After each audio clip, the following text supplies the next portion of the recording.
হ্যাঁ, আপনার সাথে একদিন কথা হচ্ছিল, মানে আমার নেটের সমস্যার জন্য সম্ভবত আমি কথা কন্টিনিউ করতে পারি নাই।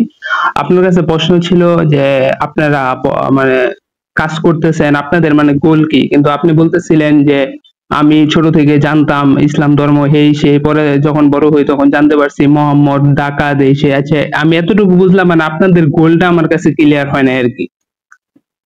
আমাদের গোল হচ্ছে যে এই জিনিসটা আমরা আমাদের কাছে যুক্তি তথ্য প্রমাণ আছে সেই জিনিসগুলা প্রকাশ করা, এবং ইসলাম যে একটা অত্যন্ত ক্ষতিকর, অত্যন্ত বর্বর, অত্যন্ত অসভ্য একটা মতাদর্শ, যে মতাদর্শটা সমাজে প্রচলিত থাকলে সমাজে নানা সমস্যাগুলো তৈরি হয়, সেই জিনিসগুলা জনগণের সামনে যুক্তি দিয়ে তথ্য প্রমাণ দিয়ে উপস্থাপন করা। এই তথ্য প্রমাণ হ্যাঁ, দেখে কেউ যদি বুঝতে পারে, যারা এই জিনিসগুলো যাচাই করতে পারে, যারা এই জিনিসগুলো যুক্তি দিয়ে চিন্তা করতে পারে, তারা হয়তো বুঝতে পারবে যে হ্যাঁ, ইসলামটা তো আসলেই বা ধর্মগুলো তো আসলেই অত্যন্ত নোংরা, অত্যন্ত বর্বর, অসভ্য। তাহলে তারা হয়তো আমাদের সেই পথ থেকে সরে আসবে। সরে আসলে আমাদের সমাজটা একটা সুন্দর সমাজে পরিণত হবে, একটা ভালো সভ্য সমাজে পরিণত হবে, একটা জ্ঞান ভিত্তিক সমাজে পরিণত হবে, যেটা আমরা সবাই চাই। আমাদের সমাজটা যেন এরকম একটা অসাম্প্রদায়িক, সব মানুষ মিলেমিশে থাকার মতো, হিন্দু মুসলমান বৌদ্ধ খ্রিস্টান যেই হোক, এবং প্রত্যেক মানুষ যেন তার অধিকার, তার যে অধিকারটা আছে মানুষ হিসেবে, তার যে অধিকার আছে সেই অধিকারগুলা যেন তারা পায়।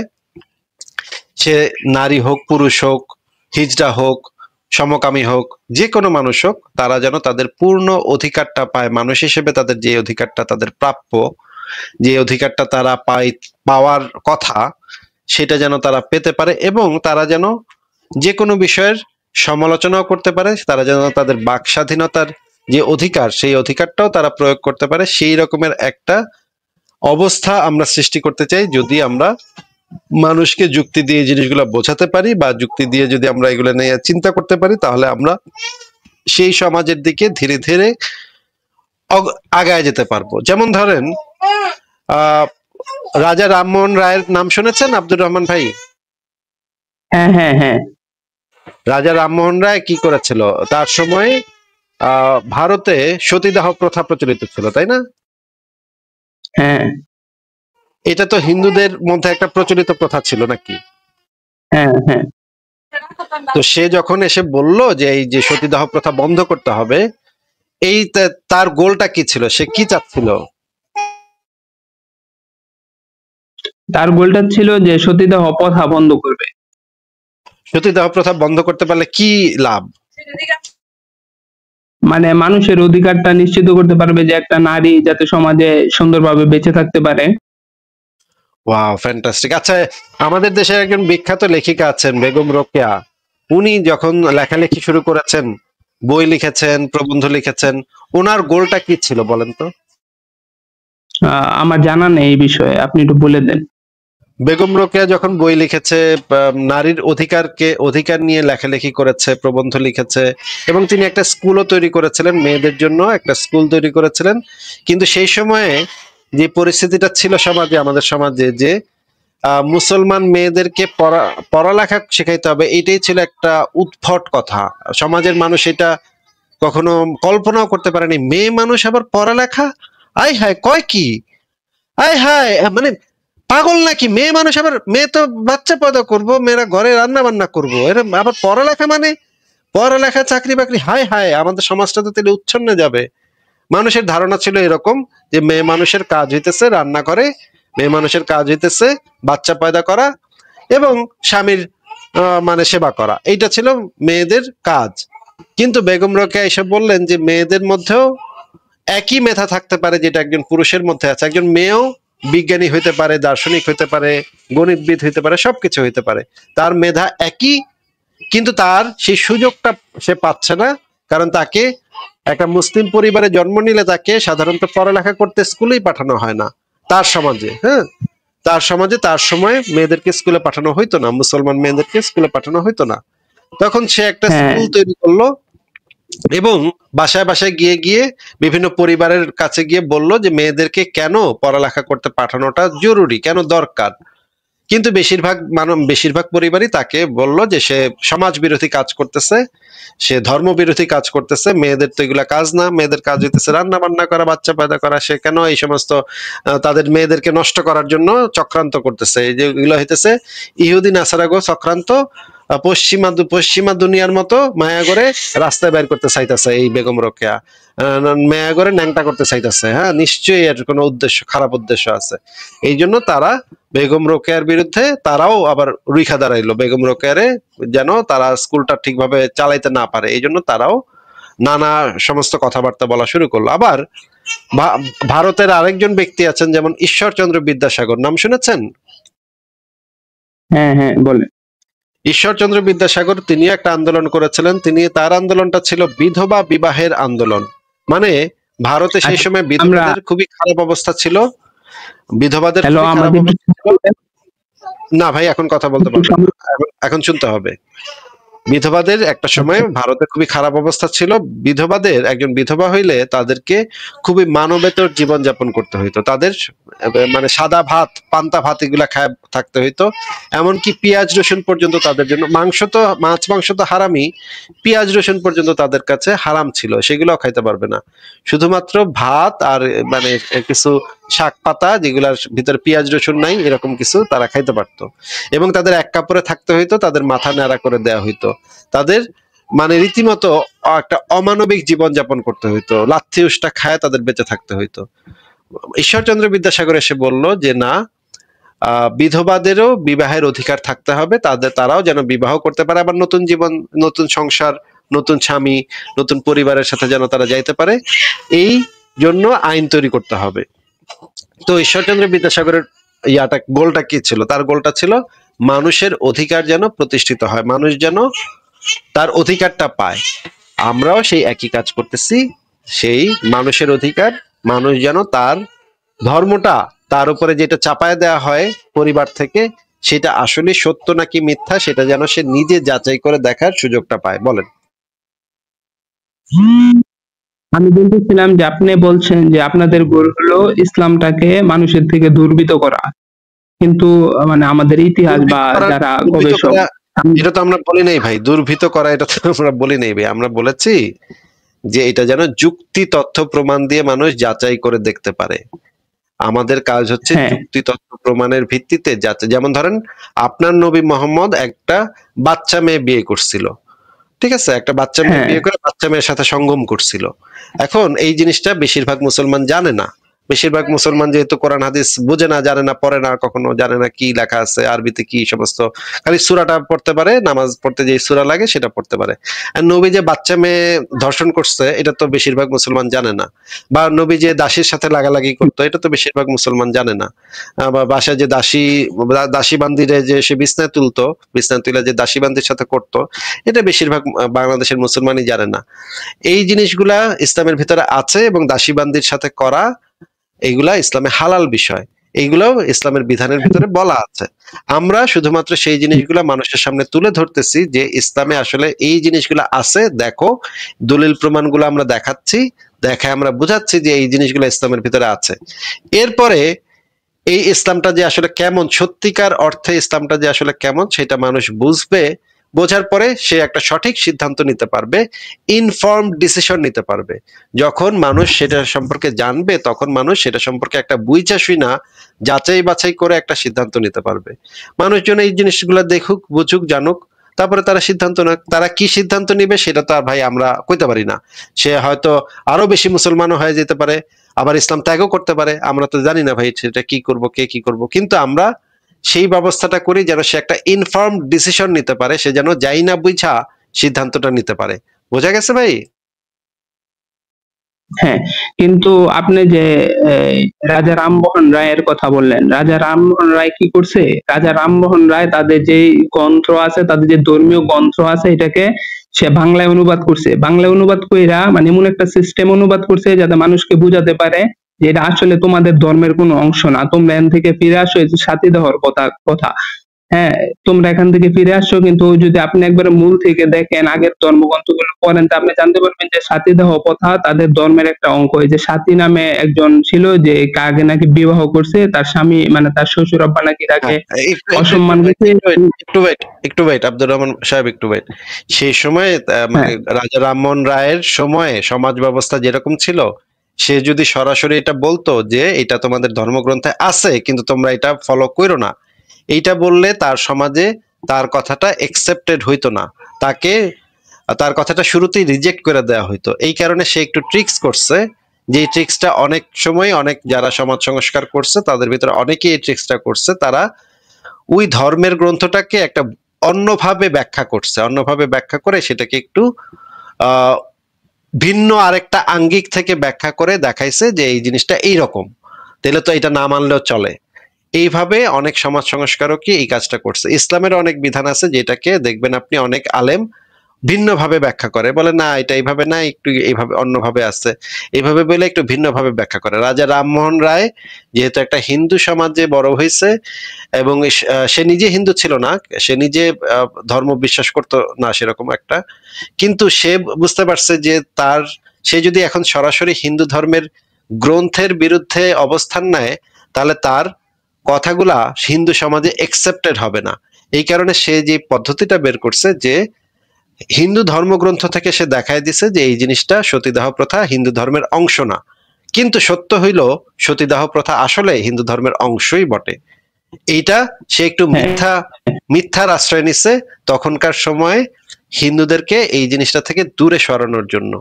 কিন্তু এই রকমের জিনিস বেগম রোকেয়াও করছে। বেগম রোকেয়াও আবার তার ইসের ভিতরে আবার বলছে যে খাদিজা কত বড় সম্ভ্রান্ত ছিল, ব্যবসায়ী ছিল, তাহলে খাদিজা যদি থাকতে হইতে পারে তাহলে অন্যরা কেন হইতে পারবে না, অন্য মেয়েরা মুসলমান মেয়েরা কেন এরকম হইতে পারবে না, সম্ভ্রান্ত ব্যবসায়ী সম্ভ্রান্ত আহ, মানুষ নেত্রী এরকম কেন হইতে পারবে না। এই যে, কিন্তু সত্যি কথা হইতেছে ইসলামের ভিতরে কিন্তু এই জিনিসটা নাই যে একটা মেয়ে বাইরে গিয়া নিজে নিজে ব্যবসা বাণিজ্য করবে।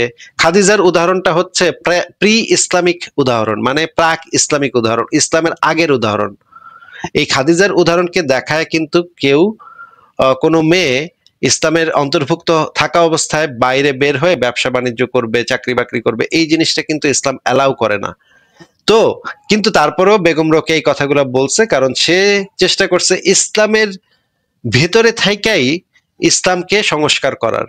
অনেকে আছে যারা ধর্মের ভিতরে থেকেই ধর্মকে সংস্কার করার চেষ্টা করছে, আবার অনেকে আছে ধর্মের বাইরে গিয়ে ধর্মকে সংস্কার করার চেষ্টা করছে, বা ধর্মকে আঘাত করে ধর্মকে সংস্কার করার চেষ্টা করছে, যেই কাজটা আপনার নবী মোহাম্মদ নিজেও করছে। যেমন আপনার নবী মোহাম্মদ তৎকালীন যে পৌত্তলিক ধর্মগুলা ছিল সেগুলোর কঠোর সমালোচনা করছে, কঠোর নিন্দা করছে, কঠোর কঠোর কটু কথা বলছে। আপনার নবী মোহাম্মদ কি আহ তৎকালীন পৌত্তলিক ধর্মগুলাকে নিয়ে কটূক্তি, অবমাননা, তাদের বাপদাদার ধর্মকে বোকামি, এই জিনিসগুলা বলে নাই? আপনি কি জানেন যে আপনার নবী সেই কাজগুলা করছে? হ্যাঁ।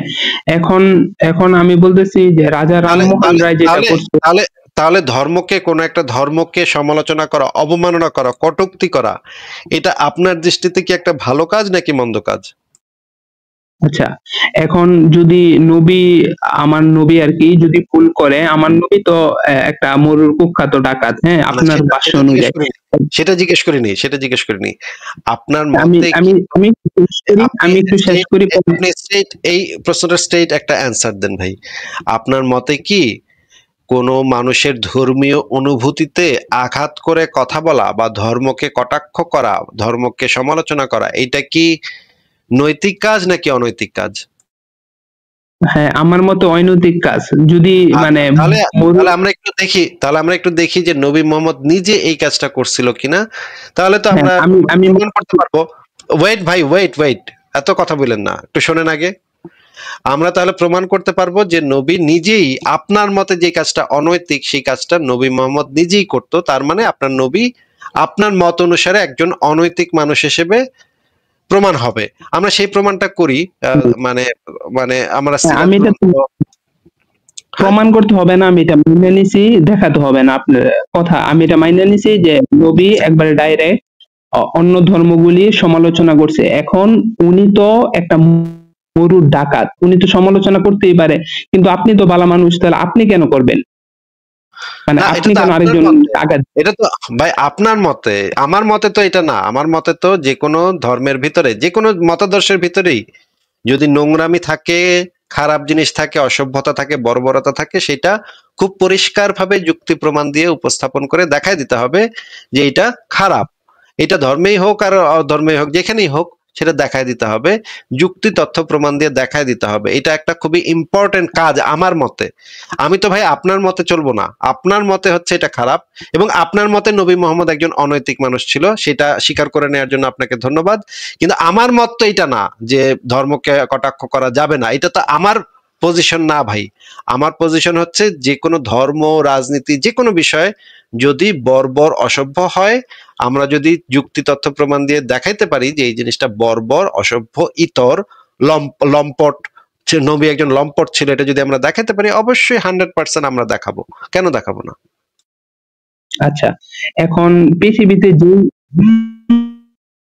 আমার যেটা মনে হয় যে পৃথিবীতে সকল ধর্মগুলির মধ্যেই ভাই খারাপ আপনি এবং কি ভালো কিছু দিক আপনি আছে। কি আপনি কি আমার আমার বক্তব্য বুঝতে পারছেন যে আপনার মতে কোনো ধর্মকে সমালোচনা করা যাবে না, সেটা আপনার মত। আমার মত তো এটা না। এটা কি আপনি বুঝতে পারছেন? হ্যাঁ, এখন আমাদের আমি পজিশনটা বলতে কি চাই, তাইলে? আমাদের পজিশনটা কি তাইলে একটু বলেন তো, আমাদের পজিশনটা কি? আপনার পজিশনটা যে, আপনার মতে যে পৃথিবীর যদি কোনো খারাপ কিছু থাকে তার সমালোচনা করতে হবে। হ্যাঁ, সমালোচনা করতে হবে, এবং সমালোচনা করাটা জরুরি সমাজকে সঠিক করার জন্য। সমাজে যদি সেই জিনিসগুলো প্রচলিত হয়, তাহলে সেটার সমালোচনা করা অত্যন্ত জরুরি, নাকি? হ্যাঁ, হ্যাঁ, আচ্ছা, এখন আমি আমি এখন একটু প্রমাণ করব যে আপনারও পজিশন এটা। আপনিও আমার পজিশনটাই হোল্ড করেন। সেইটা আপনি একটু আমাদেরকে বলেন তো, যে আপনার সমাজে যদি এখন সতীদাহ হওয়া শুরু হয়, তখন কি আপনি দাঁড়ায় দাঁড়ায় দেখবেন, নাকি আপনি বাধা দিবেন, বলেন তো? আমি ডাইরেক্ট ধর্মের সমালোচনা করব না। আমি রাজা রামমোহন রায় যে অবস্থানটা গ্রহণ করছে, আমি সেই অবস্থানটা গ্রহণ করব। আমি ডাইরেক্ট ধর্মগ্রন্থের দিকে, মানে আমি ডাইরেক্ট ধর্মের উপর আঘাত না করে, তারা যেই খারাপ কাজটা করতেছে সেই খারাপ কাজটা তাদেরকে বোঝানোর চেষ্টা করবো, এবং খারাপ খারাপ কাজটার বিরুদ্ধে আমি আঘাত করব। আচ্ছা, মানে আমি তারা ডাইরেক্ট তাদেরকে ধর্ম আপনি বুঝাইতে গেলেন, রাজা রামমোহন রায়ের মতো গিয়া বুঝাইতে গেলেন, কিন্তু তাদের ভিতরে আবার পণ্ডিত ব্যক্তি আছে। সেই ব্যক্তি আবার হ্যাঁ, আসলে সত্যি সত্যি তাদের ধর্মগ্রন্থ খুলে আপনারা দেখায় দিল যে দেখেন ভাই, আসলে আমাদের ধর্মগ্রন্থে এটা লেখা আছে, সতীদাহ করতে হইব, এটা আসলেই আছে। হ্যাঁ, তখন আপনি কি করবেন? হ্যাঁ। এখন আমি যদি ওই ধর্মগ্রন্থের পণ্ডিত ব্যক্তি থাকে, তাহলে তো আমি যদি ডাইরেক্ট ধর্মের উপর আঘাত করি এটা খারাপ, তাহলে তো ওই ধর্মে কিন্তু ওই পণ্ডিত লোকও আছে যে তারা বুঝাই দিব যে না এটা ভালো। হ্যাঁ, সেটাই তো। তাদের ধর্মের আবার পণ্ডিত ব্যক্তি আছে, তারা আবার দেখায় দিবে আপনারে যে তাদের ধর্মে এই জিনিসটা আছে, এই জিনিসটা তাদের হ্যাঁ, ধর্মের নির্দেশ। এখন আপনি কি করবেন? হ্যাঁ, এটাই তো বললাম।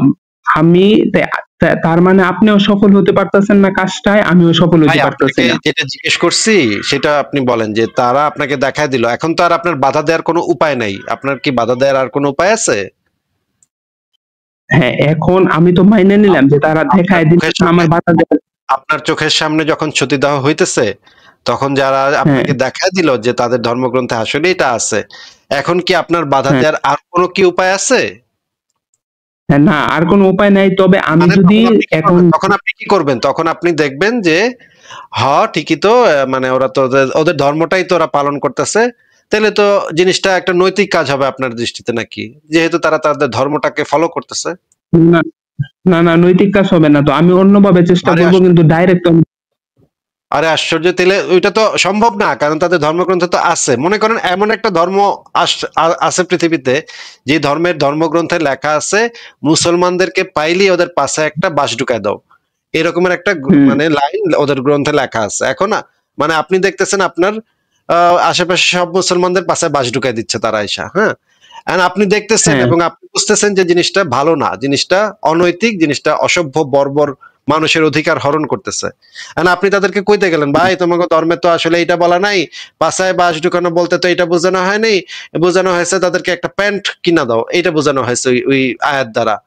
তারা কইলো না, হ্যাঁ আমাদের কাছে আলেম আছে, আমাকে ধর্মের আলেম আছে, আলেমে ঠিক করে বুঝা ব্যাখ্যা করে দিছে, এইটা দ্বারা পাশায় বাস ঢুকানোই বলা হয়েছে, এখন কি করবি কর, তোকে তোরা পাশায় বাস দিব। তখন তো আর আপনার তো বাধা দেওয়ার কোনো উপায় নেই, তখন তো আপনার মুখ বুঝা পাশায় বাসটা আপনারও খাইতে হবে নাকি? না। এখন আপনি কি, আপনার কি মতামত, আরে এখন কি করা উচিত? আশ্চর্য আশ্চর্য আশ্চর্য, আপনার তো তখন সোনা মুখে তখন বাসটা পাশায় নিতে হবে আপনার, কারণ ওই তাদের ধর্মগ্রন্থে এটা লেখা আছে, আপনি তো আর ধর্মকে আঘাত করে কথা বলতে পারবেন না। ধর্মকে আঘাত করে কথা না বলা আপনার আপনার তখন বলতে হবে যে হ ভাই তোমাকে ধর্মগ্রন্থে যেহেতু এটা লেখাই আছে, এখন কি করব, এই আমি পাশা পাইতে দিলাম, আমার ঢুকাও, এখন তোমার আইকালা বাসটা ঢুকাও এখানে। এটা তো বলা ছাড়া তো আপনার তাদের ধর্মকে আঘাত না করে আপনার তো আর এখান থেকে বাঁচানোর উপায় নেই নাকি?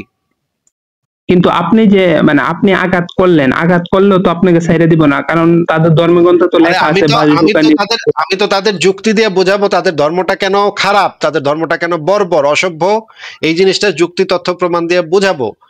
আমি তো আমার তো কাজ আমি করব, আমার তো সেই অপশনটা আছে যে আমি তাদের ধর্মটা যদি খারাপ হয়, আমি দেখতে পাইতেছি খারাপ, তারপরেও আমি নাকি বলতে পারবো না যে আরেক বেকুবের কথার মাঝখানে কথা বলেন না, কথার মাঝখানে কথা বলেন না।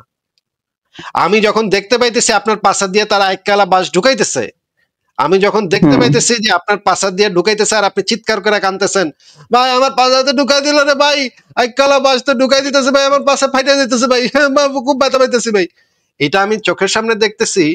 আপনি কইতে চাইতেছেন যেহেতু তাগো ধর্মগ্রন্থ এটার আছে সেহেতু এটার বিরুদ্ধে কিছু কম যাইব না? কেমন তামসার কথা! এরকম তামসার কথা কিছু আছে? না, আমি তো ডাইরেক্ট 100% আমি কথার মাঝখানে কথা না, কথার মাঝখানে কথা না, আমি 100% তখন তাদের ধর্মকে আক্রমণ করব, বলবো এই যে ধর্মের গ্রন্থের ভিতরে এই ধরনের অসভ্য ইতর বর্বর কথা লেখা আছে, এই ধর্মটা তো একটা জঙ্গিবাদী ধর্ম, এটা তো কোনো একটা বাটপার কোন একটা বদমাইশ এটা লিখছে, নিশ্চিত এটা কোনো একটা বদমাইশ লিখছে, এটা তো কোনো ঐশ্বরিক বাণী হওয়া সম্ভবই না। এটা মানে একজন মানুষকে পাশার ভিতরে এককালা বাস ঢুকাইতেছে, এইটা তো কোনো ঐশ্বরিক বাণী হওয়া সম্ভব না। আপনারা কি মানে অ্যাকচুয়ালি এইটা নিয়ে কথা বলছেন যে কিভাবে প্রিচ করাটা উচিত কি উচিত না, কিভাবে কোন একটা ধরেন আপনি যেটাকে প্রবলেম মনে করছেন সেটাকে আপনি সমাজের মানুষের কাছে কিভাবে প্রিচ করবেন? হ্যাঁ, এইটা তো ভাই কোনো মুমিন সুমিনের সাথে আলোচনা করার মানে আমি কোনো অর্থই দেখি না। আমার যেটাতে মনে হবে যে ওয়ার্ক করতেছে সেটাই তো আমি করব। কোন মুমিনের অথরিটি বা কোন মুমিনের হচ্ছে গিয়া এখানে সিলমোহর, এটা তো আমার কাছে লিস্ট কনসার্নের বিষয় হওয়ার কথা আছে ভাই। কিন্তু ফারাজ ভাই সেটা তো অবশ্যই আপনার কথা একদমই সঠিক, কিন্তু এই তার পজিশনটা যে আসলে একটা অনেস্ট পজিশনই না, সে নিজেও যে এটা করবে, সে নিজেও যে এটা করতেছে এবং তার ধর্মের ভিতরে এই জিনিসটা অ্যালাউ করা আছে, সে নিজেও এটা করবে। এই যে মুমিন যে আরো একটা জিনিস করে উনি রাডিক্যাল না আছে মানে ইভেনচুয়ালি তো রাডিক্যালিজমের এগেইনস্টে উনি বলতেছেন যে মানুষকে কত ভালোভাবে বোঝানো উচিত। আচ্ছা একটা স্ট্রেট আপ কথা উত্তর দেন ভাই, পেঁচাপেচি না করে, দেখি আপনার ইয়েটা কত মোরাল পজিশনটা কত ভাই আপনার ধর্মে যে থেকে মুরতাদ হইলে তাকে হত্যা করার বিধান আছে, এটার সাথে কি আপনি একমত নাকি দ্বিমত? হ্যাঁ একমত। ও আচ্ছা, সেই জঙ্গির বাচ্চা জঙ্গি আপনি সমাজদের বুঝাইতেছেন যে কেন আমাদেরকে কিভাবে প্রিচ করা উচিত সমাজের মানুষের কাছে, আর আসিফ ভাই এই জঙ্গির বাচ্চা জঙ্গির সাথে আপনি করতেছেন আঘাত না দিয়ে আমাদেরকে। ফ্যান্টাস্টিক তো শুরু কন্টিনিউ আসিফ ভাই, আপনি কি কন্টিনিউ করবেন? আর মানে মোহাম্মদ আব্দুর রহমান, আপনার মতাদর্শ হচ্ছে কেউ যদি ইসলাম ধর্ম ত্যাগ করতে চায় তার গর্দান উড়াইয়া দিতে হবে, এটা হচ্ছে আপনার পজিশন এবং আপনি এটাকে সাপোর্ট করেন। কিন্তু আপনার কনসার্ন হচ্ছে যে কেউ আপনার ধর্মের সমালোচনা কেন করতেছে, দিলে কেন আঘাত লাগতেছে, আপনার ধর্মকে নিয়ে কটাক্ষ কেন করা হচ্ছে, সেটা আপনার দিলে অনেক আঘাত লাগতেছে, এই কারণে এটার সাথে আপনি আসিফ ভাই এতক্ষণ ধরে আলোচনাও করতেছেন। ভাই এটা তো বুঝি নাই ভাই, এটা বুঝবো কেমন, এটা বোঝার তো উপায় নাই। আপনারা তো রেডিক্যাল কথা বলেন না, না বললে বুঝবো। ভাই এতদিন ধরে মানে ভাত খায় বেড়ান আপনি, যখন ভাত 2টি পানির পরে ওটা কেমন পাকছে নাকি কেমনে না বুঝলে কেমনে হবে আসিফ ভাই?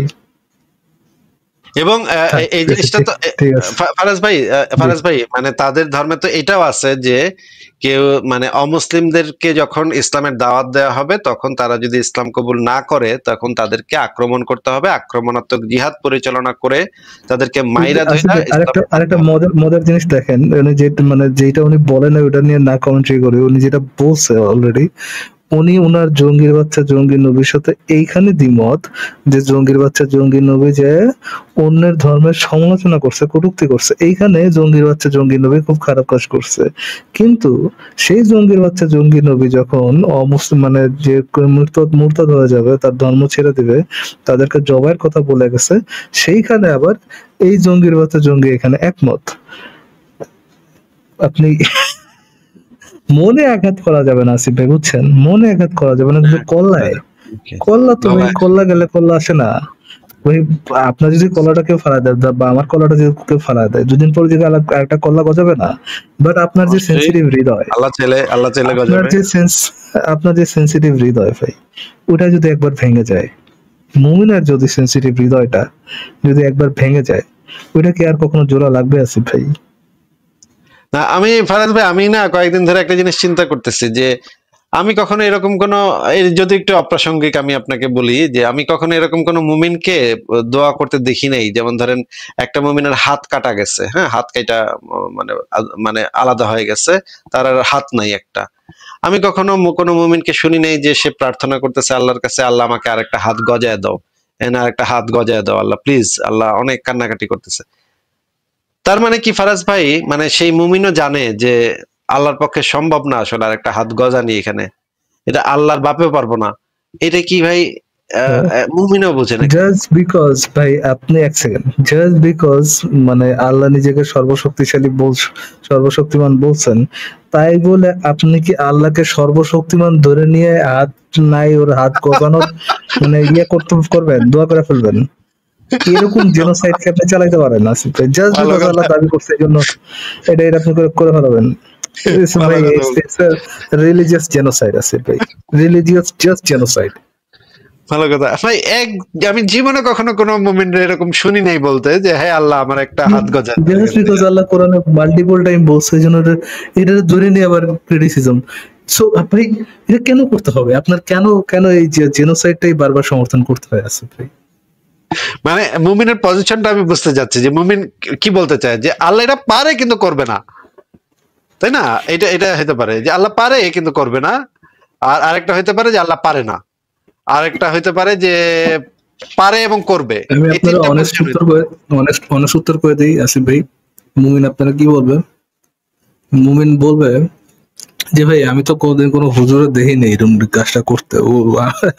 আমি নিজে তো ভাবি নাই কোনো হুজুরেও তো দেখি নাই ভাই যে হাত নাই এর জন্য হাত একটা গজায় থাক এটার জন্য দোয়া করতে। কেমনে এত বড় একটা চিন্তা করলাম যে নিজে নিজে হাত নাই, আল্লাহর কাছে দোয়া করলে হাত আইবো? নিজে নিজে কেমনে এত বড় একটা জিনিস চিন্তা করবো? মানে আর চিন্তা কিন্তু জীবনে যাই নাই। মুমিনে আল্লাহর সীমাবদ্ধতাটা বুঝতে পারে যে আল্লাহ ভাই এটা তো সম্ভব না আসলে। সাবকনসিয়াসলি আছে ভাই, কনসিয়াসলি না হইলেও সাবকনসিয়াসলি। মানে আচ্ছা, এরকমও তো আমি করতে শুনি না কখনো যে হে আল্লাহ ইলন মাস্কের ব্যাংক অ্যাকাউন্টে যা আছে সব আমার অ্যাকাউন্টে আইনা দাও, হ্যাঁ প্লিজ আইনা দাও। এটাও করে না, কারণ হচ্ছে তো সে জানে যে এটা আসলে সম্ভব না, কখনোই এটা হবে না, কখনোই এটা ঘটবে না, আল্লাহর বাপে এটা পারবো না। তো এইটা কিন্তু আল্লাহ যাই না শুনি কিন্তু আল্লাহ আল্লাহ তো পারে সর্বশক্তিমান। ভাই।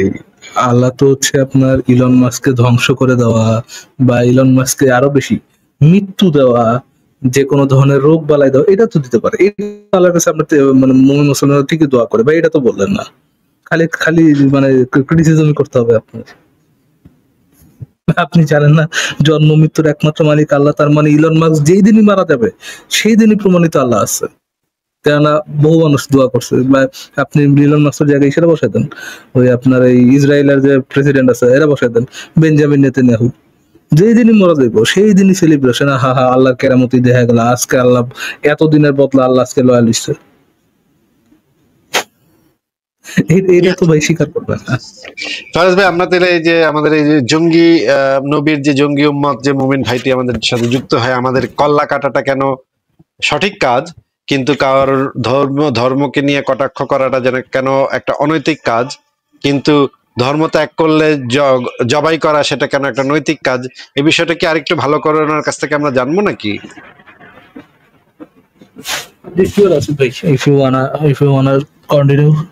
আচ্ছা, আব্দুর ভাই, আপনি আমাদেরকে বোঝান তো যে মুরতাদ কেউ একজন ইসলাম ধর্মের পরিবারে জন্মগ্রহণ করছে, তার ধর্মটা তার কাছে মনে হয়েছে এটা সত্য না, সে ত্যাগ করছে, তাকে জবাই করে হত্যা করাটা কেন জাস্টিফাইড সেটা আপনি আমাদেরকে একটু বোঝান তো দেখি। আমি আসলে ওইটা বলতে চাই না, আমি বলতে চাইছি যারা ধর্ম থেকে বের হয়ে যাবে এবং সেই ধর্ম নিয়ে পৃথিবীতে মানে ফাসাদ সৃষ্টি করবে, আমি তাদের কল্লাকাটার সেটা নিয়ে আপনাকে জিজ্ঞেস করা হয়নি। আপনাকে জিজ্ঞেস করা হয়েছে যে ইসলাম ধর্মের পরিবারে একজন জন্ম নিছে এবং সে ইসলাম ধর্মটা ত্যাগ করছে। আপনার নবী বলে গেছে যে ইসলাম দিনকে ত্যাগ করবে তার গর্দান উড়াইয়া দাও, এই কথাটা বলা আছে অসংখ্য হাদিসে, অসংখ্য ফিকা গ্রন্থে, অসংখ্য শরীয়তের আইনে এই জিনিসটা স্পষ্ট ভাবে বলা আছে। কেউ যদি ইসলাম ধর্মকে ত্যাগ করে তাহলে তাকে জবাই করে হত্যা করতে হবে, তার কল্লাটা উড়াই দিতে হবে। এই জিনিসটা তো আপনি বিশ্বাস করেন এটা আপনার নবীর কথা নাকি? হ্যাঁ, না আমি এটা, হ্যাঁ আমি এই জায়গায় না এই জায়গায় আমি সাপোর্ট করি না। আমি এই জায়গায় তাদেরকে বুঝাবো যে এটা ঠিক না।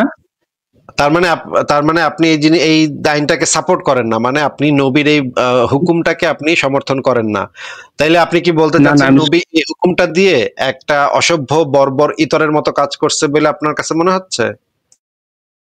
না, আমি যারা মানে গ্রেট পর্যায়ের লোক তাদের কখনো আপনি কি করবেন সেটা জিজ্ঞেস করতেছি না।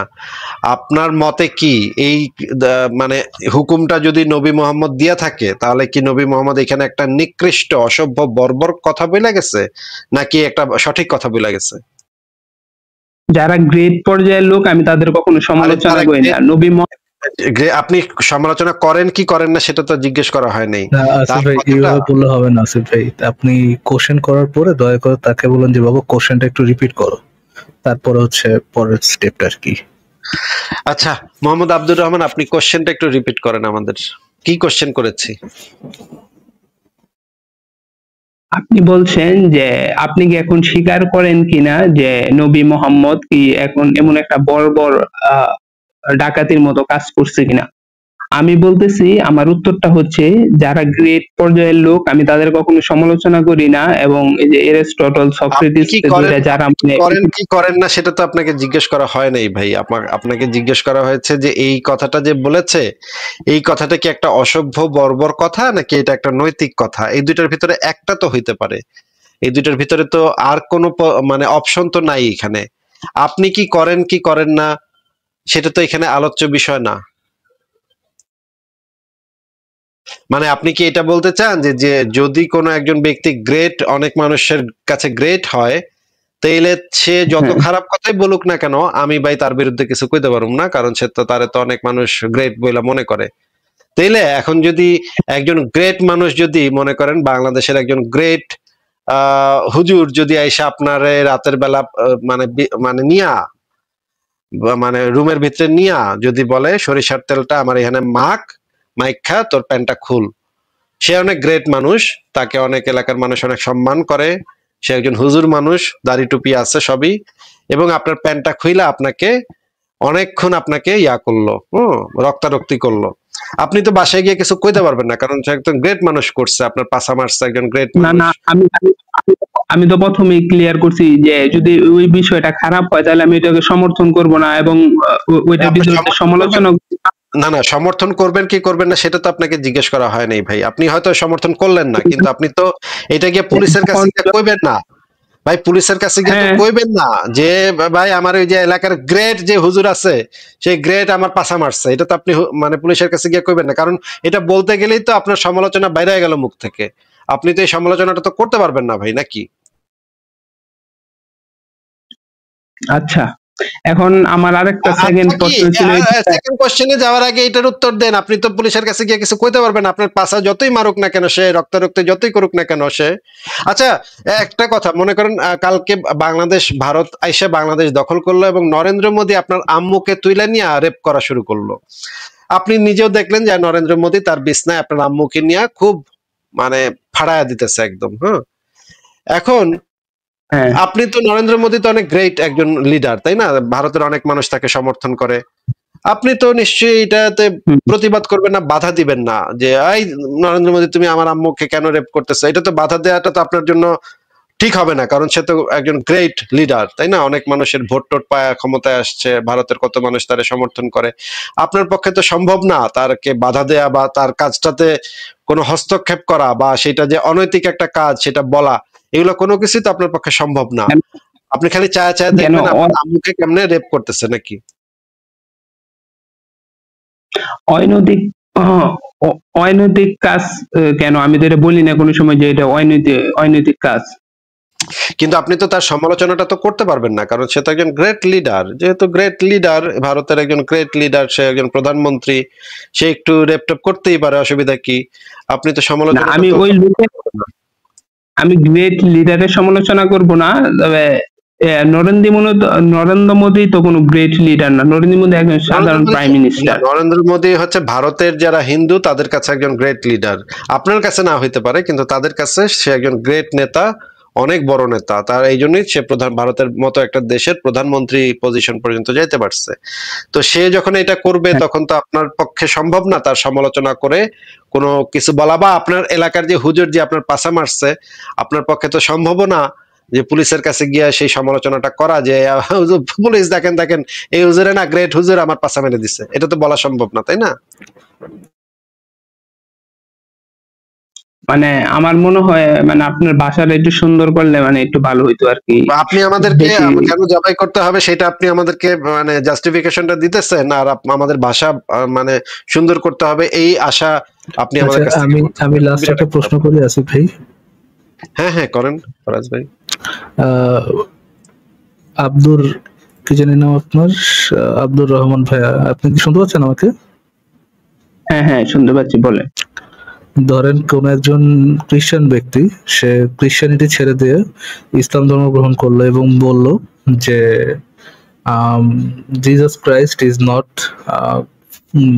সন অফ গড, এটা যদি বলে এবং খ্রিস্টানরা যদি মনে করে যে সে ক্রিশ্চিয়ানিটির এগেনস্টে ফিতনা ছড়াচ্ছে, একটা রাষ্ট্র ক্রিশ্চিয়ানিটির বিরুদ্ধে আচরণ করতেছে, এক ধরনের সমাজে কেওস তৈরি করতেছে, তাহলে খ্রিশ্চান লোকজন যদি তাকে হত্যা করে সেটা একটা জাস্টিফাইড কাজ হবে। What do you think? আমি তো বলতেছি যে ওই কাজটার সমালোচনা করব, তবে একটা ডাইরেক্ট একটা ধর্মের সমালোচনা করব না। যেমন আমি তো বললাম যে প্রথম আমি প্রশ্নটা কি করছি একটু রিপিট করেন। হ্যাঁ, আপনি বলছেন যদি একজন খ্রিস্টান ধর্ম থেকে ইসলাম ধর্মে গ্রহণ করে বলে যে যীশু খ্রিস্ট আল্লাহর পুত্র না, তাহলে তাহলে যদি খ্রিস্টানরা তাকে হত্যা করে তাহলে এটা কি রাইট হবে কিনা? জাস্টিফাইড কাজ হবে কিনা আমি জিজ্ঞেস করেছি, এটা জাস্টিফাইড কাজ হবে কিনা।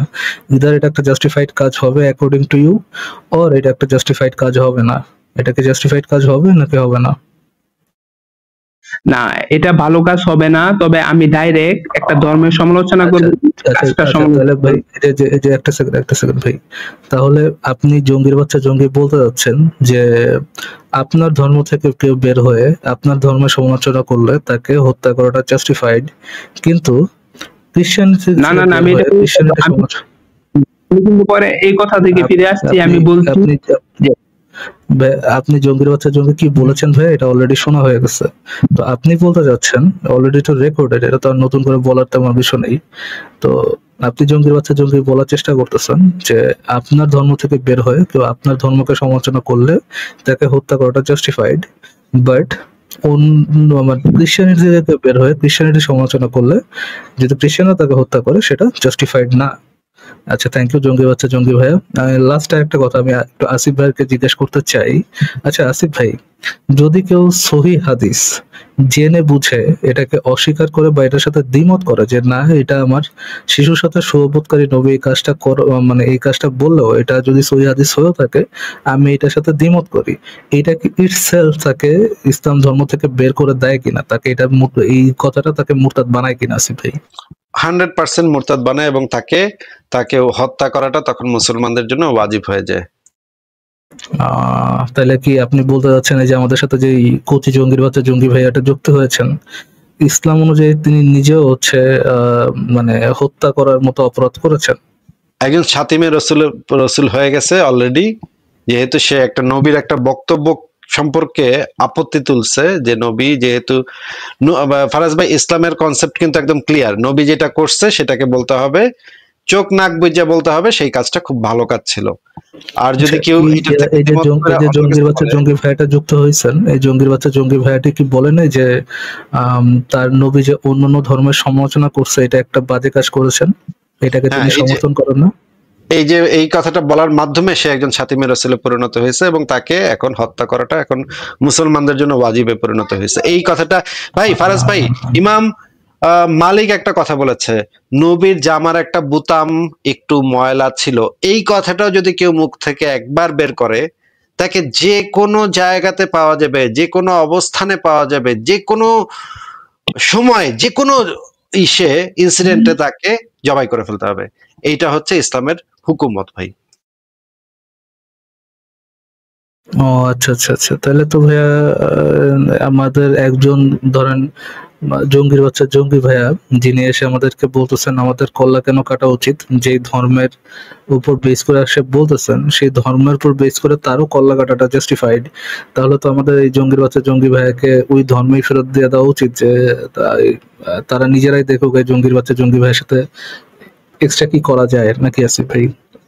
এটাও সে করতে পারে, সে নিজে বাসায় বসে ইসলাম ধর্মের বিধান অনুসারে নিজের গলাটা নিজেই ইয়া করে দিতে পারলে সে হয়তো জান্নাতেও চলে যেতে পারবে ফারাজ ভাই, কারণ সে ইসলামের একটা হুকুমত ফলো করতেছে, যে নিজের মুখ থেকে যেহেতু এই কথাটা বাইরে গেছে, এখন নিজেই নিজের যদি করে দেয় তাহলে কিন্তু তার কিন্তু জান্নাত একদম সুনিশ্চিত। আচ্ছা ঠিক আছে, এখন তাহলে আমরা নেক্সট আপনার এখন কি এই বিষয়ে আরেকদিন কথা হবে, এই বিষয়ে আমি আরেকদিন পড়ালেখা করে আপনার সাথে যুক্ত হব। তবে আজকে আমি আরেকটা বিষয় প্রশ্ন করতে চাই, যা 2-3 মিনিটের মধ্যে শেষ করতে। আপনার সাথে আর কোন আপনার কি ভাই একটা কথা বলেন, আমাদের কি এরকম একটা জঙ্গির বাচ্চা জঙ্গির সাথে কথা বলা উচিত যে জঙ্গির বাচ্চা জঙ্গি আমাদের লাইভে এসে আমাদেরকে হত্যা করাটা কেন জাস্টিফাইড, কেন উচিত, এই জিনিসটা প্রিচ করে ওরকম জঙ্গির বাচ্চা জঙ্গিদের সাথে কি আমাদের কথা বলা উচিত? আপনার কি মনে হয়?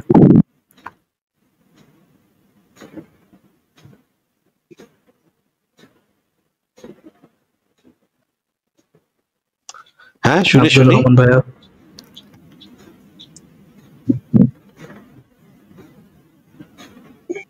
আব্দুর রহমান ভাই শুনতে পাচ্ছেন?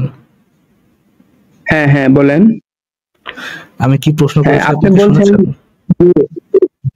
হ্যাঁ আপনি প্রশ্ন করছেন যদি যারা বলে, এখন আপনাদের গোল তো প্রথমে ক্লিয়ার করছেন, আপনাদের গোল হলো বলে না প্রশ্নটা রিপিট করেন ভাই, আপনি যদি প্রশ্ন রিপিট না করেন আমি তো আপনাকে আগাইতে দিব, এটা চিন্তা করাটা একটা বোকামি আর কি।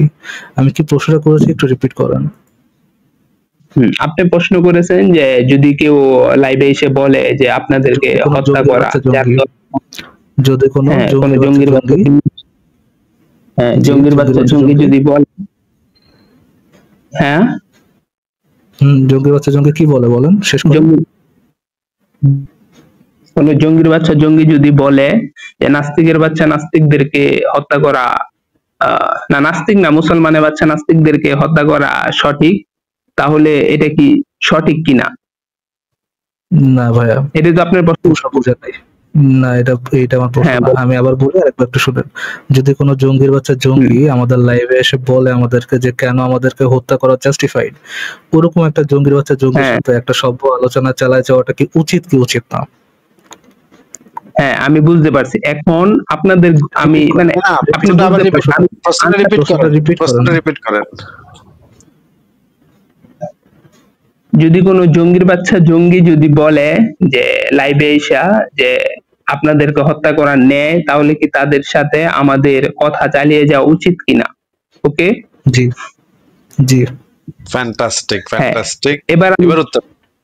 হ্যাঁ এবার আমি প্রশ্নটা উত্তর করি। যে আপনাদের জি। গোল নির্ধারণ করছেন যে মানুষকে সতর্ক করা যে একটা ধর্ম একটা একটা মানে যে ধর্মগুলি আছে ওই ধর্মগুলো থেকে যে খারাপ দিকগুলি আছে। এখন যেহেতু বাংলাদেশের 90% মানুষই মুসলমান, আমি সঠিক জানি না 90-95 বা কিছু একটা হবে, 90% এর মতো মুসলমান। তাদের সবাই তো বিশ্বাস করে যে কেউ যদি মুরতাদ হয় তাহলে তাদেরকে হত্যা করা, কারণ তারা মুসলমান। তাদের জাইন্না বিশ্বাস করুক আর না জাইন্না বিশ্বাস করুক তারা জানে।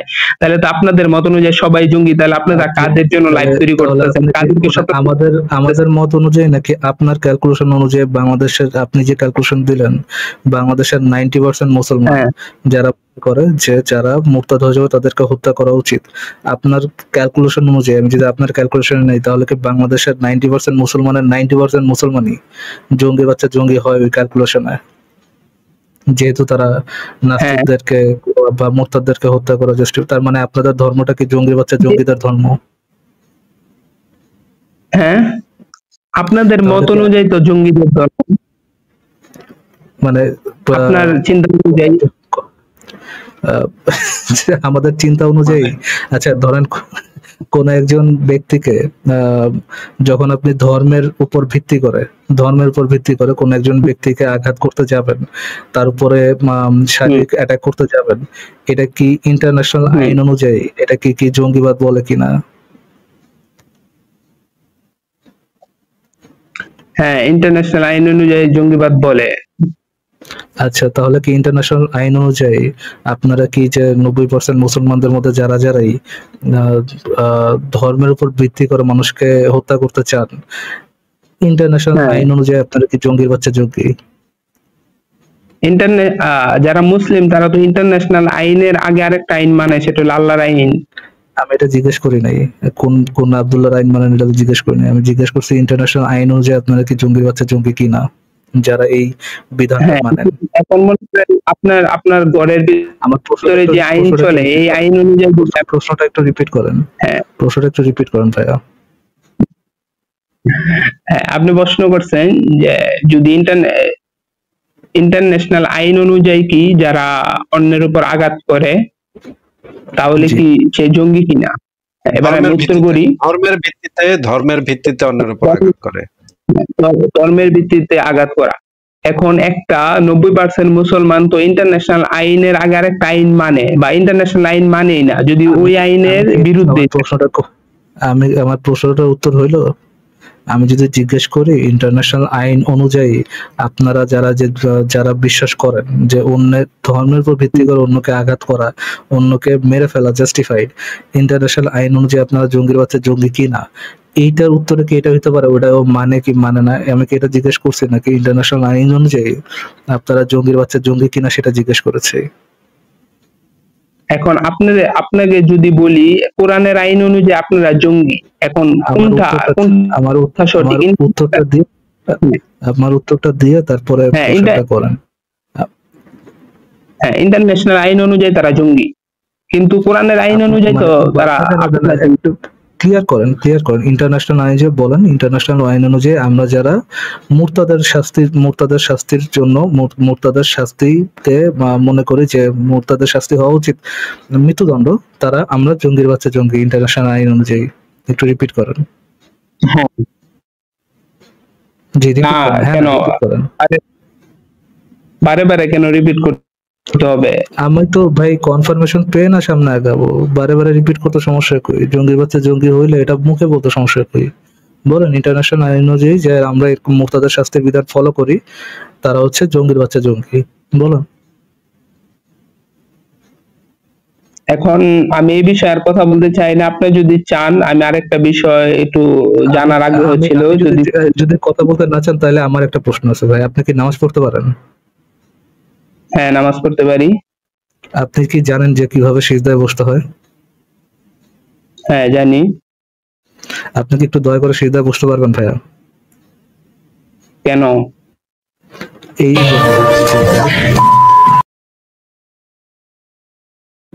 Thank you for joining.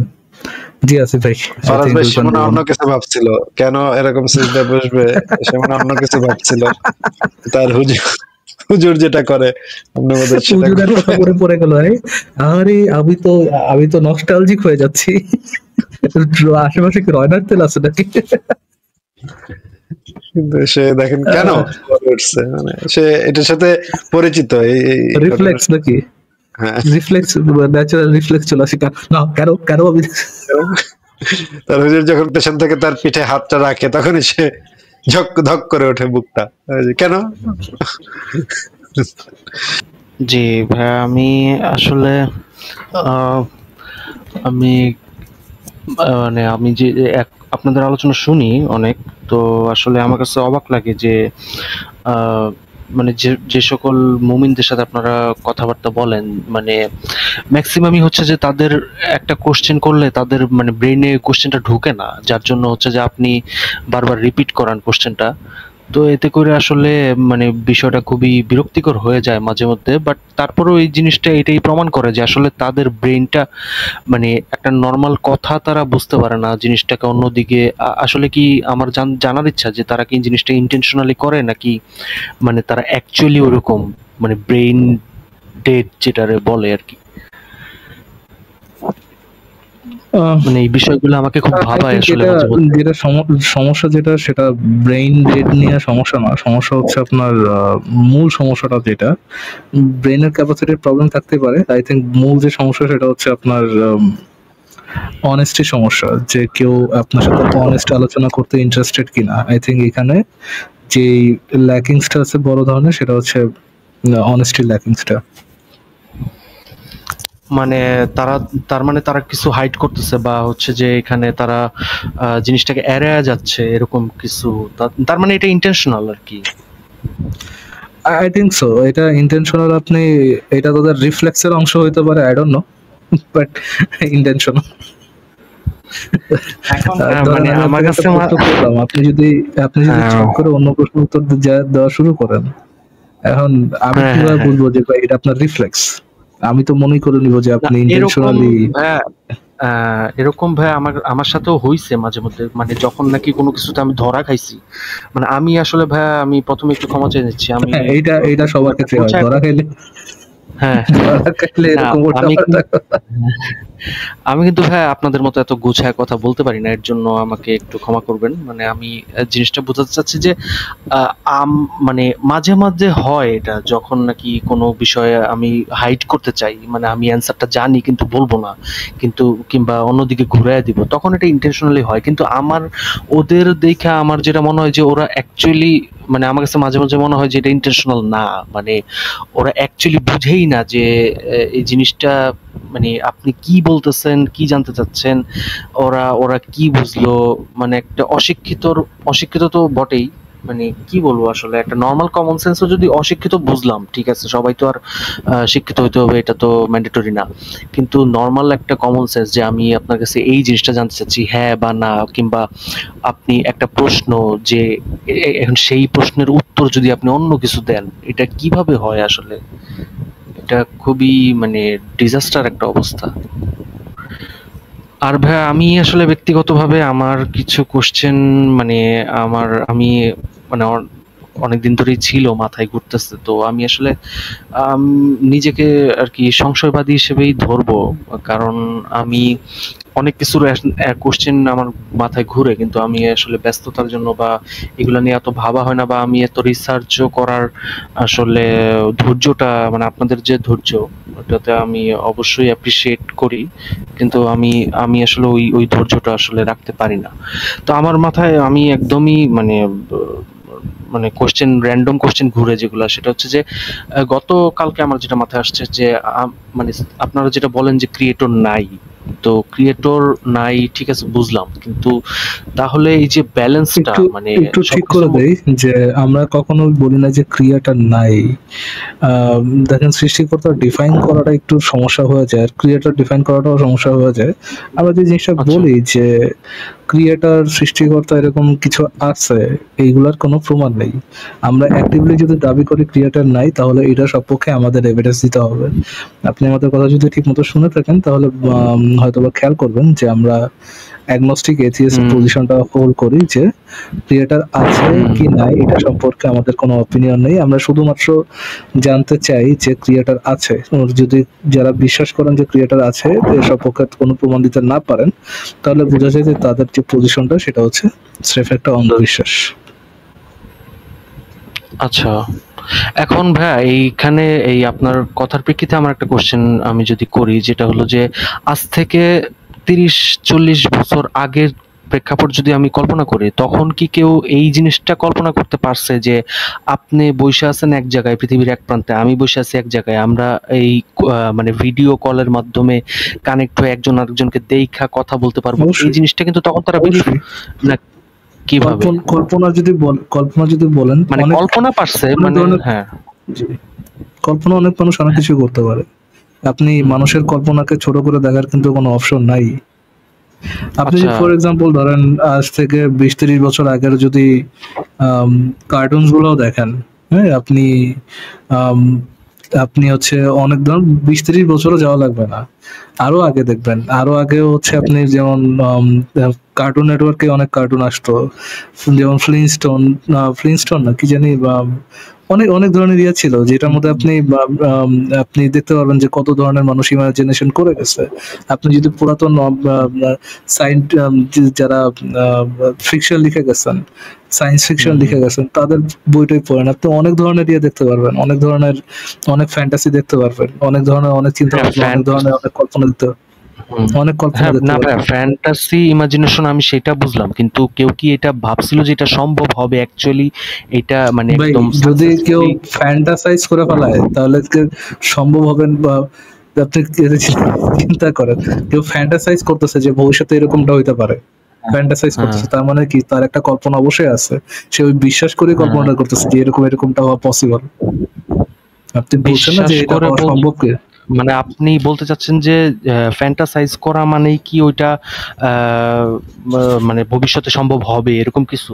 আপনি কি এটা বলতে চাচ্ছেন? ভাই গ্যারান্টি দেওয়া আর একটা সম্পর্কে ফ্যান্টাসাইজ করা যে এরকমটা হইতে পারে। আপনি একটু আগে বলছিলেন যে এটা হবে এরকম কি বা হইতে পারে এরকম কি কেউ কল্পনা করেছে কিনা, আমি সেটা সম্পর্কে বলেছি হ্যাঁ এরকমটা হতে পারে। এরকম অনেকে যে ভিডিও কলের বিষয়ে কম ইয়ে হইতে পারে, ভিডিও কল করতে পারে, এরকম ফ্যান্টাসাইজ হয়েছে। তো আচ্ছা, এখন আমি যদি সেইটা তারপরে আরেকটা উদাহরণ দিই, তারপর আরেকটা উদাহরণ দিই ফারাজ ভাই, প্রথমত থ্যাংক ইউ অ্যাড করার জন্য। অ্যাকচুয়ালি আরেকটা উদাহরণ হচ্ছে যেটা যে এখনকার যে আয়রন ডোম আমরা দেখতে পাই, তাই না, যে একটা মিসাইল আসার আগে ওই মিসাইলটাকে একদম ফলো করে গিয়ে মেরে দিচ্ছে। তো আমাদের মানে ভারতের এরকম অনেকগুলো মানে ধর্মগ্রন্থ আছে যেখানের মধ্যে আপনার ওই শব্দভেদী বানের ব্যাপারে উল্লেখ আছে, মানে যুদ্ধ করছে ওই দিক দিয়ে বান মারছে, ঠিক আছে, তীর মারছে, বড় বড় মিসাইলের মতো এসে পড়ছে, এই দিক থেকে তীর চালাচ্ছে, ওই তীরটাকে গিয়ে ধ্বংস করে দিচ্ছে। ফারাজ ভাই জানেন কি ওখান থেকে আয়রন ডোমের আবিষ্কার কিন্তু, বুঝলেন ফারাজ ভাই? তো এরকম অনেক ফ্যান্টাসি আছে আর কি। মানুষের কল্পনাকে ছোট করে দেখার কোনো অপশন নাই, মানুষের কল্পনা অনেক স্ট্রং, অনেক কিছুই তারা কল্পনা করতে পারে। আচ্ছা, তো এখন মানুষ এখন যেটা বিশ্বাস করতেছে, মানুষ যে সৃষ্টিকর্তা আছে বা হচ্ছে যে মুমিনরা বিশ্বাস করতেছে যে তাদের কোরআন সত্য, তারপর হচ্ছে যে আল্লাহ নবী এগুলো আছে, তো তার মানে কি এইটা মানে তারা বলতে পারে যে অদূর ভবিষ্যতে এটা সত্য হইতেও পারে আবার নাও হইতে পারে, জিনিসটা কি 50-50 প্রবাবিলিটির? আমি যদি ইয়াটা মানে বলি, মানে এটা কি প্রবাবিলিটি না, আপনি হয়তো আপনি প্রবাবিলিটির কথা বলতেছেন না, আপনি মোস্ট প্রবাবলি পসিবিলিটির কথা বলতেছেন। ফর এক্সাম্পল আপনি এটা কি লজিক্যালি পসিবল থাকা? হ্যাঁ লজিক্যালি অবশ্যই পসিবল।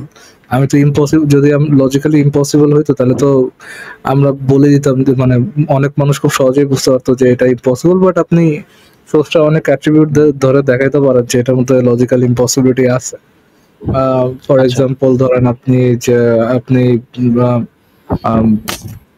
দিয়ে যদি পড়েন যে মনে করেন if there is a God and he is omnipotent, যে সবকিছু করতে পারে, and যে omniscient যার হচ্ছে আপনার মায়া মমতা, সরি omnibenevolent যে যার হচ্ছে মায়া মমতা হচ্ছে অসীম, যার দয়া মায়ার কোনো শেষ নেই, সে থাকতে ইভেল কিভাবে থাকে? যদি এরকম কোনো একটা গড থাকে যে যে সবকিছু করতে পারে, যার ওই ইচ্ছাও আছে এবং যার সেই সামর্থ্য আছে যে ইভেল রোধ করার, কিন্তু তারপরেও ইভেল আছে, তাহলে এই গডটা লজিক্যালি এক্সিস্ট করে না। এরকম লজিক্যাল ইম্পসিবিলিটিও আপনি ফেলাইতে পারবেন গডের মধ্যে। বাট কোনো কিছু পসিবল হইলে যে ওটার প্রবাবিলিটি বাইরে যায়, জিনিসটা এরকম না। ধরেন ফর এক্সাম্পল লজিক্যালি এটাও পসিবল যে আপনি কালকে ঘুম থেকে ওইটা দেখবেন যে আপনি বিলিয়নিয়ার, এটাও logically possible. But logically possible হলে যে ওটার প্রবাবিলিটি বাইরে যায়, জিনিসটা কিন্তু এরকম না। ভবিষ্যতে আপনি কালকে ঘুম থেকে ওইটা দেখবেন আপনি বিলিয়নিয়ার, এটা হওয়ার চান্স কিন্তু মানে নিতান্তই জিরোর কাছাকাছি। না আমি মানে ইকুয়াল সেটা বলতেছি না, বা বাইরে যায় সেটাও বলতেছি না। আমি বলতেছি যে 50-50, মানে এটা যেহেতু আজ থেকে 40 বছর আগে কেউ মানে এই জিনিসটা কল্পনা হয়তো বা করছে, কিন্তু এইটা বিলিভ করে না যে এটা অ্যাকচুয়ালি মানে সাকসেসফুলি জিনিসটা হবে, যে প্রযুক্তি এত আগে যাবে বা আমরা সামনে এত কিছু দেখতে পারবো। ইভেন আমরা এখনো জানিও না যে সামনে আমরা আরো কি কি দেখতে পারবো, যে এআই যেভাবে ডেভেলপ করতেছে। তো এখন তারা কি, বা মানে যারা নাকি বিলিভার যারা আছে, তারা কি এই তাদের বিলিফ কি তাহলে, মানে তাদের বিলিফও কি একটা সময় সত্য হবে? আমার প্রশ্ন হচ্ছে এইটা, মানে এইটা কি আমরা ধরতে পারি? মানে যেভাবে আগের কোন যে কিছু সত্য ইয়াগুলো। হবে না মিথ্যা হবে সেটা ডিপেন্ড করবে প্রমাণের উপরে। 1400 বছর ধরে যেটার দাবি, 1400 বছর শুধু তো বলতেছি, ধরেন আরো তো অনেক বছর ধরে, ধরেন 5000-6000 বছর ধরে যে দাবিগুলা আসতেছে, অতিপ্রাকৃতিক দাবিগুলা, যেটা সপক্ষে একটাও প্রমাণ পাওয়া যায় না, শুধু দাবি থেকে দাবি থেকে দাবি পাওয়া যায়।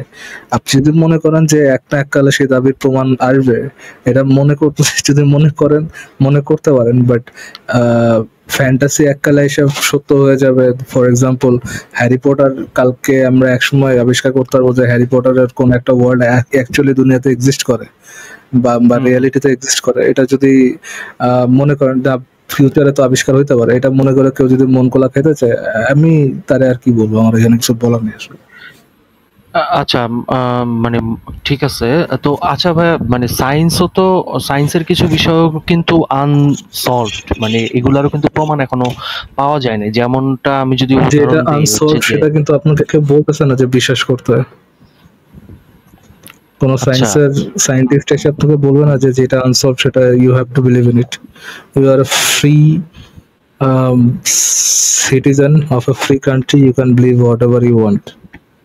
কেউ কোনো সায়েন্টিস্ট এসে আপনার গলায় ছুরি ধরবে না যে এটা আপনাকে বিশ্বাস করতেই হবে।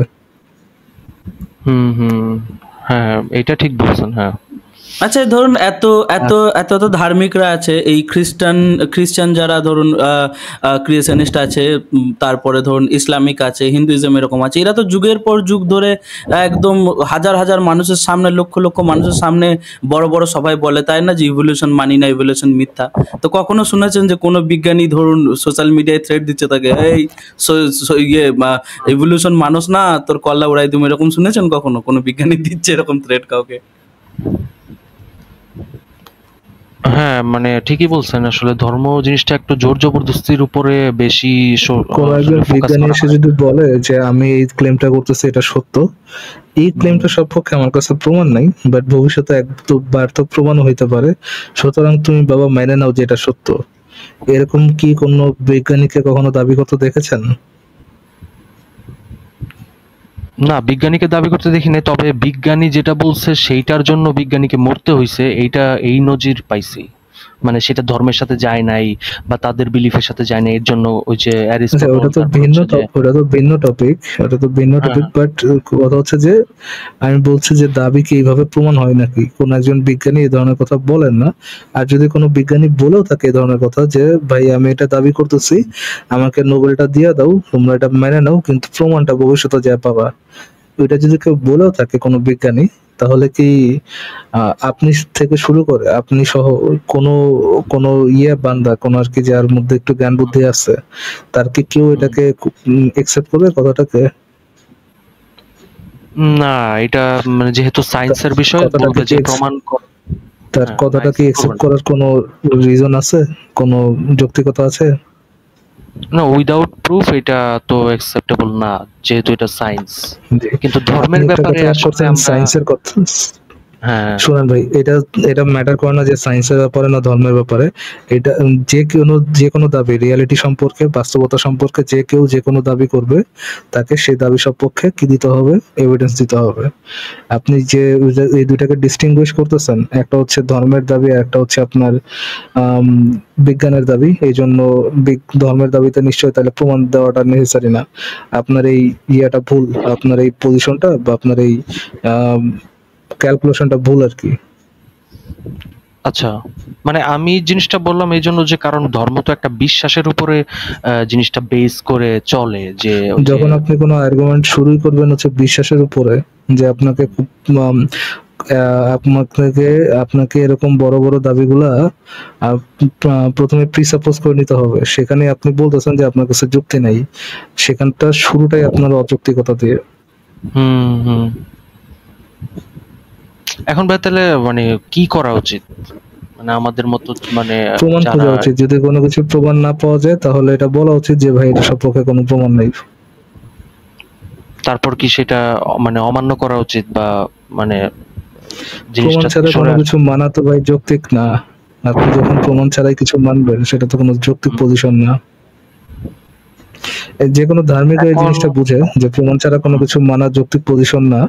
এটা শুধু যখন তার নিজের ধর্মের ক্ষেত্রে আসে তখন বুঝে না, বাকি অন্যান্য সবসময় সে বুঝে। হ্যাঁ হ্যাঁ হ্যাঁ হ্যাঁ এক্স্যাক্টলি। আমি আসলে এই হিপোক্রেসিটা অনেক খেয়াল করি। যেমন আপনি এই যে আজকে যে যার সাথে কথা বলতেছিলেন, যে মানে যে অনেক পেঁচাইলো, তারপরে যে আপনি যে লাস্টে আচ্ছা, তো উনি হচ্ছে যে নরেন্দ্র মোদীর এক্সাম্পলটা আপনি দিছিলেন, তখন সে মানে আমি এটা মানে প্রেডিক্ট করছিলাম যে সে বলবে কোনো না কোনো একটা সময় বলবে যে নরেন্দ্র মোদী তো গ্রেট লিডার না। মানে সে যাদেরকে গ্রেট মনে করতেছে সে সবাইকে হ্যাঁ অ্যারিস্টটল বলছে, ফাইন, এটা বলছে সেটা বলছে।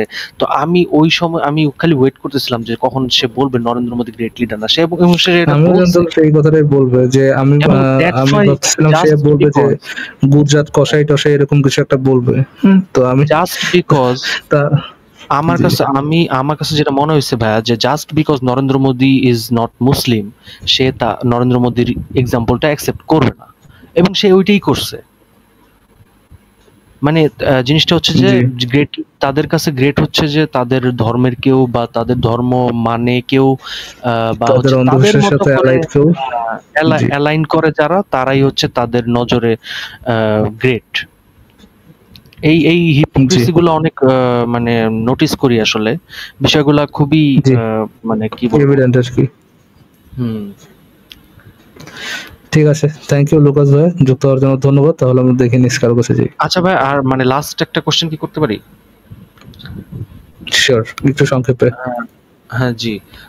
ভাই আমাদের হচ্ছে যে যারা মানে জিনিসটা যদি কোনো ক্রিয়েটরে যদি না হইতো, তাহলে হচ্ছে যে আমি আমি একটা জিনিস খেয়াল করি যে সবকিছুর মধ্যে একটা ব্যালেন্স আছে। মানে যেমন ধরেন এই যে গ্র্যাভিটি, হ্যাঁ, তারপর হচ্ছে যে আম, কি বলে মানে এই নিউটনের যে ল, যে প্রত্যেক ক্রিয়ার সমান এবং বিপরীত প্রতিক্রিয়া, আপনি এটা কিন্তু কার্টুন লাইফের দেখেন কখনো? কার্টুন অ্যানিমেশন এরকম কিছু দেখেন? হ্যাঁ হ্যাঁ হ্যাঁ হ্যাঁ ফর এক্সাম্পল ধরেন মাল্টিভার্স টাল্টিভার্স এগুলো নিয়ে তো আইডিয়া আছে, জাস্ট শুনছেন, একটি শুনছেন তো, রাইট?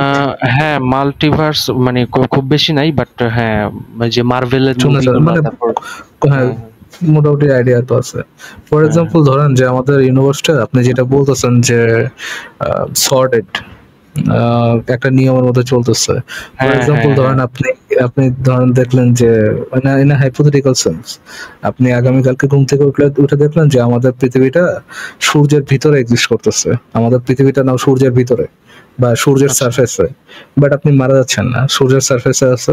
পরের দিন দেখলেন হুম যে আমাদের পৃথিবীটা সূর্য থেকে বাইরে মহাবিশ্বের অন্য একটা পর্যায়ে চলে গেছে।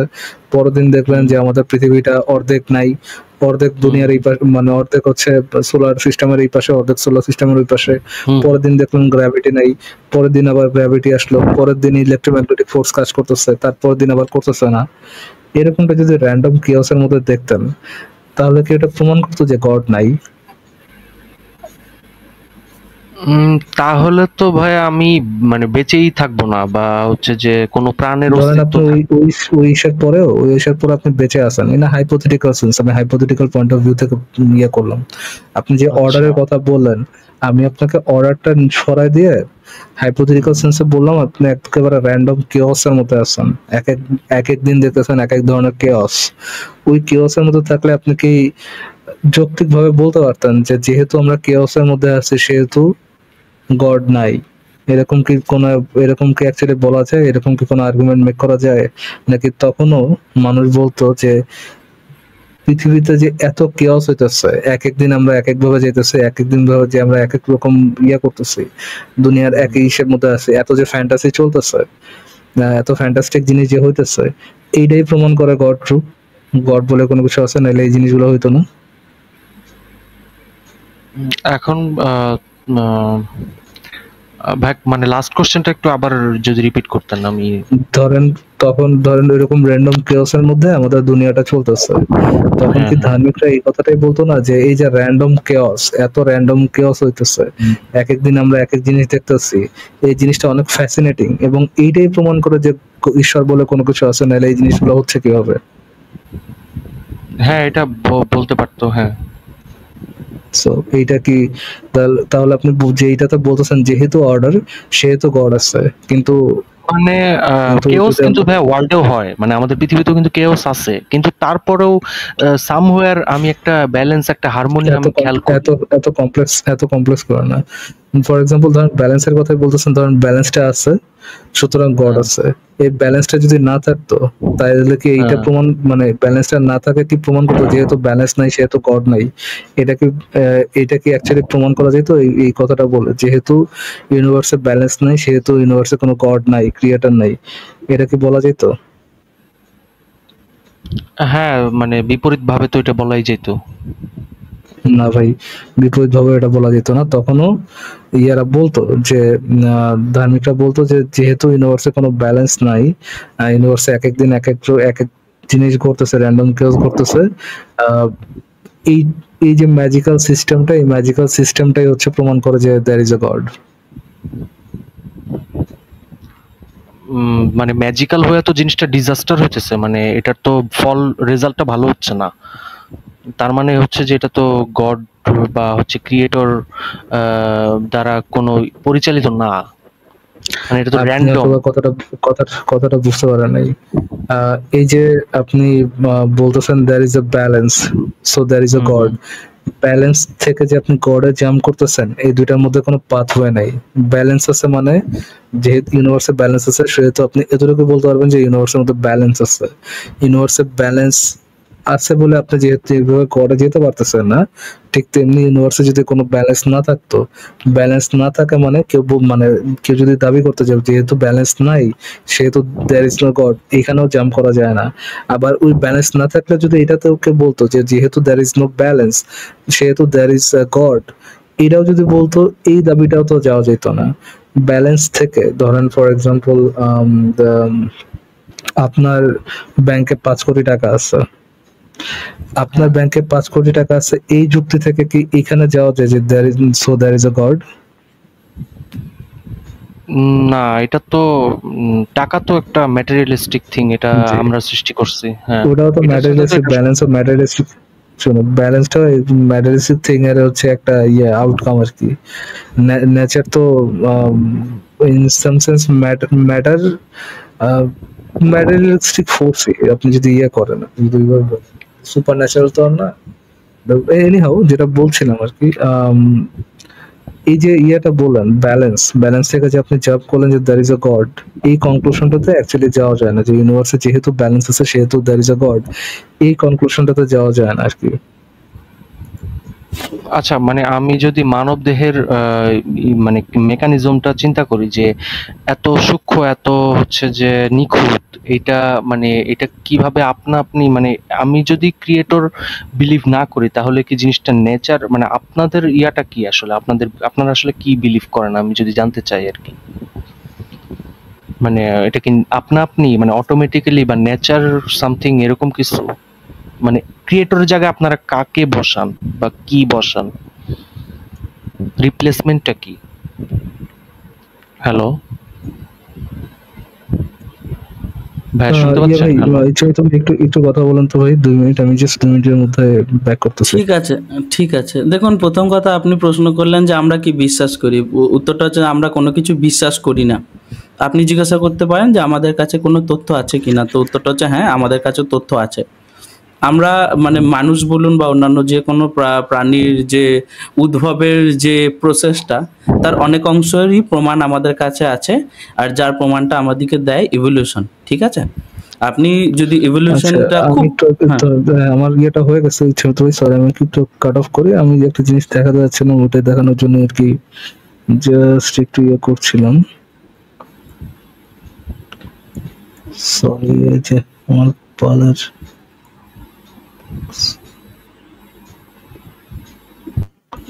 আচ্ছা ভাই, আবার ইয়েটা কি দেখা যাচ্ছে? স্ক্রিনটা কি দেখা যাচ্ছে? দেখা যাচ্ছে। একটু পরে তো ভাই, আমি কি লিখেছি? লুকাস ভাই, কোথা পুরাটা পড়বো? জি আচ্ছা, যেহেতু ইউনিভার্সে ব্যালেন্স আছে সেহেতু গড আছে, এটা কি যৌক্তিকভাবে বলা যায়? সংক্ষেপে বলো। না, এটা যৌক্তিকভাবে বলা যায় না। তারপরে সরি দাঁড়ান একটা সেকেন্ড। শিওর।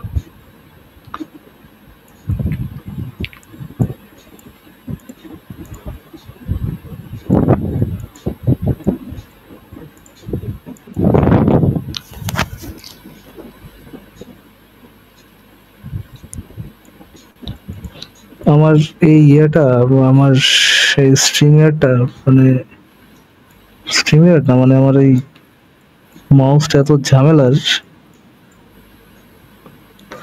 আচ্ছা,